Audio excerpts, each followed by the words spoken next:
জলপাইগুড়িতে মিছিল করে জেলাশাসক দপ্তরের সামনে বিক্ষোভ কয়েক হাজার আলু চাষির।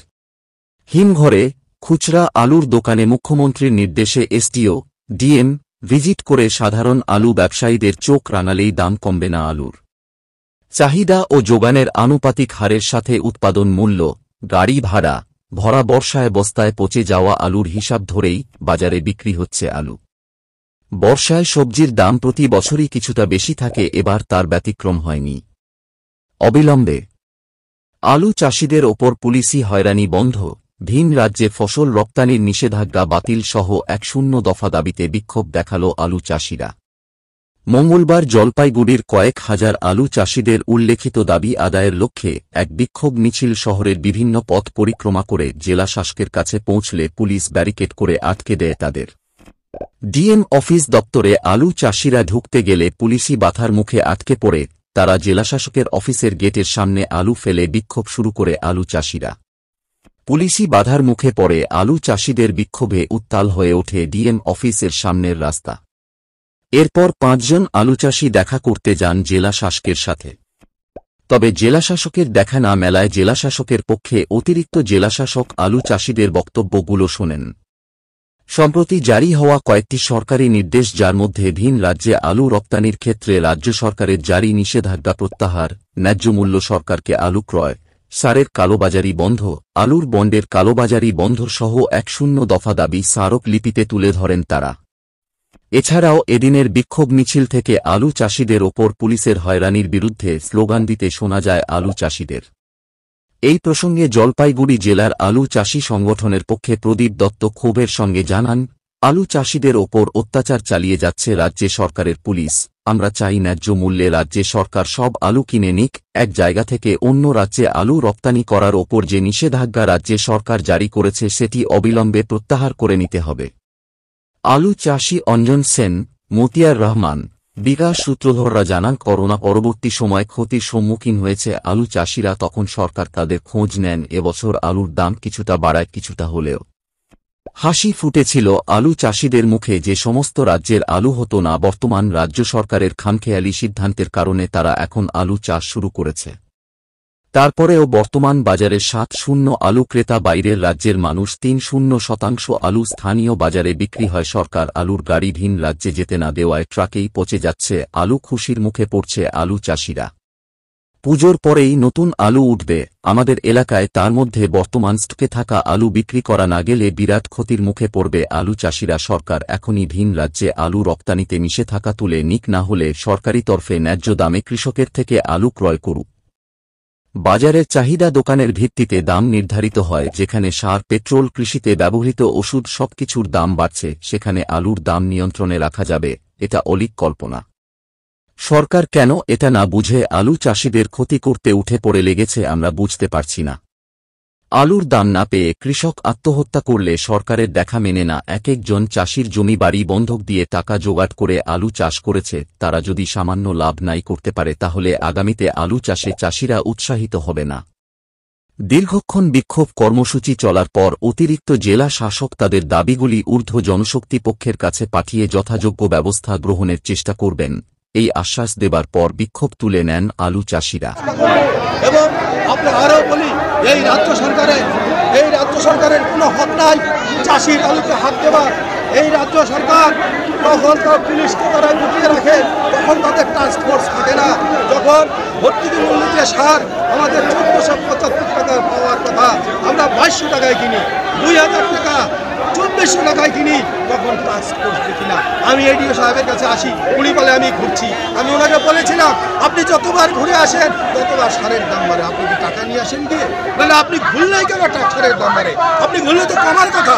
বন্ধুগণ, তাই এই সরকার আমাদের ন্যায্য মূল্যে, বিনা পয়সায় তো দূরের কথা, ন্যায্য মূল্যে একটা ভর্তুকি দিতে পারে না, বিদ্যুতের ব্যবস্থা করতে পারে না। অথচ আমরা যখন ৩ মাস ধরে সারা বছরের আশার যে ফসল আমরা তুলি, এই সরকার সেখানে হাত বাড়ায়। সরকার সরকারিভাবে কোনোদিন কেনা হয় না আমাদের থেকে। একবার কেনা হয়েছিল, দালাল নিয়োগ করেছিল, দালালরা দিয়ে আমাদের কাছে কিনেছিল। এবং তারপরে আপনারা জানতে পেরেছেন যখন আলু বার করতে যাবে দেখা যাচ্ছে বন্ড আছে, বন্ডের মধ্যে আলু 200 প্যাকেটের কথা 10 প্যাকেট আছে, হাজার হাজার কোটি টাকা কেলেঙ্কারি করেছে। তাই তো এখন সরকার আর আলু কিনতে যায় না। আরেকটা কথা বলি, সরকার কোনোদিনই নির্ধারিতভাবে নির্ধারিত সময়ে এই সরকার কারো দিকে কিছু কেনে না। আপনারা জানেন চাষি যখন অভাবী ধান বিক্রি করে সেই সময় এই সরকার মাঠে নামে না। সমস্ত ধান যখন ফরিয়াদের মাধ্যমে চাষির হাত থেকে বের হয়ে ফরিয়াদের ঘরে আসে তখন এই সরকার ধান কিনতে নামে এবং কুপনের মাধ্যমে প্রত্যেক মন ধানে প্রত্যেক কুইন্টালে 100 টাকা 80 টাকা 90 টাকা কমিশন নিয়ে। এমন পরিস্থিতিতে কি করবেন? আলুগুলো কি বের করবেন না? আলু আমাদের বের করার ক্ষমতা নাই, আমরা কৃষক, আলু বের করবে আমাদের মহাজনরা। আমরা চাই বাইরের রাজ্যের হিমঘরে বাইরের রাজ্যে যাওয়ার জন্য আলুগুলোকে সেখানে যে বাধা তৈরি করা হয়েছে সেই সীমান্তকে উন্মুক্ত করা হোক। হ্যাঁ, নির্বাধায় গাড়িগুলো বাইরের রাজ্যে যাক, আমাদের আলুগুলোর একটা গতি হোক। আমরা দুটো পয়সা পেয়ে অন্তত 3 বছর ধরে দেনার দায়ে যে আমরা ভুগছি, যারা আমাদের কাছে পয়সা পায় তারা মানুষ মনে করে না, করবেই তো, কারণ তাদের 3 বছর ধরে আমরা কোনো পয়সা ফেরত দিতে পারি না, তাদেরও সংসার আছে, পরিজন আছে। তাই আমরা যাতে দুটো পয়সা ঋণ শোধ করতে পারি, ছেলে মেয়ের মুখে একটা জামা কাপড় একটু হাসি ফোটাতে পারি, হ্যাঁ, এই জন্য সরকার বাহাদুরকে অনুরোধ করব যে আমাদের কাছে আসুন, আমাদের সাথে সাথী হয়ে আমাদের দুঃখ বুঝুন এবং ব্যবসায়ীরা যাতে ব্যবসা করতে পারে। ব্যবসায়ীরা আমাদের হিম্মত নাই 1 কেজি আলু বের করে বিক্রি করা। ব্যবসায়ীরা যাতে ব্যবসা করতে পারে তাদের পক্ষে সুগম করুন। ব্যবসায়ীরা যদি কোনো অনৈতিক আচরণ করে আমরা চাষি ভাইরা তার বিরুদ্ধেও রাস্তায় থাকবো। সারের কালোবাজারিদের একটা হুঁশিয়ারি দিয়ে যাচ্ছি যে আপনারা, আমরা যখন ডিএপি আনতে যাই আপনারা বলেন ন্যানো ইউরিয়া নিতে হবে, ন্যানো ডিএপি নিতে হবে, জিঙ্ক নিতে হবে, বোরন নিতে হবে। বন্ধুগণ, আপনারা যখন মুদিখানার দোকানে গিয়ে 1 কেজি চাল চান, আপনাদের যদি বলা হয় আপনাকে 100 গ্রাম জিরা নিতে হবে, ডাল নিতে হবে, তেল নিতে হবে, লঙ্কা নিতে হবে, আপনি নেবেন? আপনার দরকার চাল, আমার দরকার সেরকম ইউরিয়া, আমার দরকার ডিএপি, আমার দরকার 10-26। আমি কেন ন্যানো ইউরিয়া নেব? আমি কেন জিঙ্ক বোরন নেব? আমি অবশ্যই নেব, যখন আমার প্রয়োজন বোধ করব আমি তখনই নেব। তাই সারের ডিলারদের অনুরোধ করব, আপনারা মহাজনদের থেকে এইবার ট্যাগিং আনবেন না। আপনারা যদি জোর করে ট্যাগিং দেওয়ার ব্যবস্থা করেন আপনাদের বিরুদ্ধে আমাদের লড়াই আন্দোলন চলবে। আশা করি প্রশাসন। আপনার নাম আর পাবো। আমার নাম শিশির কান্তি মণ্ডল। আমি একজন দীর্ঘদিনের আলু চাষি। আমি বিএ পাস করার পরে বুঝতে পেরেছিলাম যে এই রাজ্যে চাকরি বাকরি নাই। আমি কারো পা না ধরে আমি একজন কৃষকের পিছনে গিয়ে আমি আলু চাষ শিখি এবং দীর্ঘদিন ধরে আমি আলু চাষ করি। আলু চাষের পয়সায় আমি খাই, আলু চাষের পয়সায় আমার সংসার। আলু কৃষক কৃষক আছে, আমিও কৃষক। আমি কৃষকদের প্রশ্ন করতে চাই, মান্ডিতে কি আপনারা আলু বিক্রি করতে চাইছেন? মান্ডিটা কাদের জন্য খোলা হয়েছে? কাদের জন্য খোলা হয়েছে আমি প্রশ্ন করতে চাই। যে আমরা যখন ফসল আলু যখন গত 3 বছরে আমরা 7 টাকা 3 টাকা 5 টাকা কেজি আলু বিক্রি করেছি, তখন এই সরকারি অধিকার কি কারণ মূলত রয়েছে? আলুর ন্যায্য মূল্যের দাবিতে আমাদের কৃষকরা ন্যায্য মূল্য পাচ্ছে না, কোনো পাইকার আলু কিনতেছে না। কৃষকরা কী করবে? সার 1400 টাকার সার 2400 টাকা কিনতে হয়। কোথায় থাকে সরকার? সরকারকে জানাচ্ছি, সরকার কোথায় থাকে? সরকার সেই কৃষকের পাশে থাকে না। আজকে আলুর দাম বাড়ছে, সরকার লাফিয়ে বেড়াচ্ছে। আজকে পুলিশকে পয়সা দিয়ে গাড়ি বর্ডার থেকে পার করতে হচ্ছে।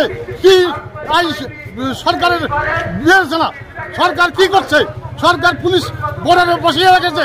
বর্ডারে একটা আলুর গাড়ি গেলে সেই গাড়িতে 50,000 টাকা নিয়ে সেই গাড়িকে ছাড়ছে।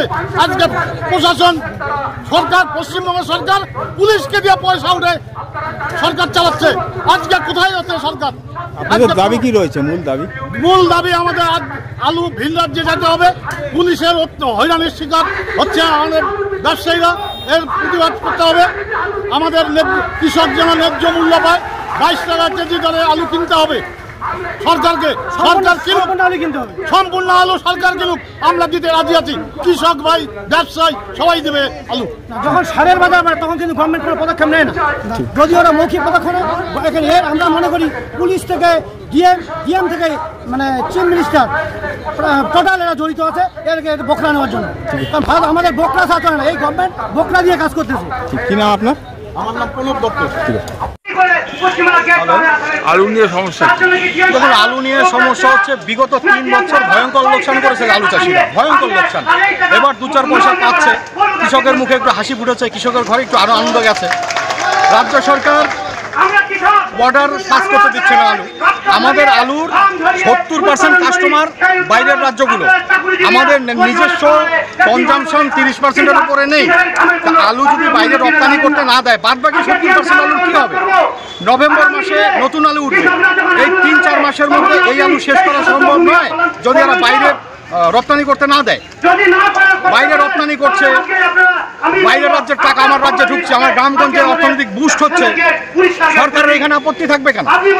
সরকার তো এত ভর্তুকি দিয়ে খাওয়াতে পারছে, চাল গম তেল সব কিছু তো ভর্তুকি দিতে পারছে, আলুটা ভর্তুকি দিতে তার মাথা ব্যথা হচ্ছে কেন? কৃষকের আলুটা আপনি কৃষককে ন্যায্য দাম নিয়ে মাগনা খাইয়ে দেন, আপনি 2 টাকা খাওয়ান, 4 টাকা খাওয়ান, আমাদের কোনো আপত্তি নেই। সাধারণ মানুষের কষ্ট হচ্ছে মানে, কিন্তু এইখানে আলুর উপর কিছু ভর্তুকি কেন দিচ্ছে না সরকার? কেন বর্ডারে গাড়িগুলো ওইভাবে আটকে রেখেছে, দিনের পর দিন আটকে রেখেছে, গাড়িগুলো আলুগুলো পচে যাচ্ছে, কার ক্ষতি হচ্ছে? আমার দেশের কৃষকের, আমার রাজ্যের কৃষকের আলুগুলো পচছে বর্ডারে। কেন পচে? 3 বছর চাষি যখন এত অভাব অনটনের মধ্যে দিয়ে এলো, তো সরকার তো পাশে দাঁড়ায়নি। প্রত্যেকটা কৃষকের, বেশিরভাগ কৃষকের হয় জমি বাধা দেওয়া আছে, বোর গয়না বাধা দেওয়া আছে, বাড়ি বাধা দেওয়া আছে, ব্যাংকের লোন আছে। এবার যদি কৃষক 2 পয়সা পেয়ে সেই লোন শোধ করে, সেই ওর জমি বাধা জমি ছুটিয়ে আনে, বউয়ের বন্ধক দেওয়ার সোনার গয়না যদি ছুটিয়ে আনে, সরকারের মাথা ব্যথা হচ্ছে কেন? সরকার বাহাদুরকে কৃষকের সমস্যা সহানুভূতির সঙ্গে দেখতে হবে। নবান্নে বসে হুইপ জারি করে দিলাম বর্ডার দিয়ে আলু যাবে না, আলুটা কার? আলু চাষির। চাষির আলু চাষি বেচবে, দেশের যে কোনো বাজারে বেচবে, ওকে সেই স্বাধীনতা দিতে হবে। আমি ভারতবর্ষের চাষি, আমাকে ভারতবর্ষের যে কোনো বাজারে আমার শস্য বিক্রি করার অধিকার দিতে হবে। চাষি সরকারের কোন রকম দমনমূলক নীতি আমরা মানব না। আমার দেশের ফসল আমার দেশের যে কোনো প্রান্তে বিনা শর্তে যেতে দিতে হবে।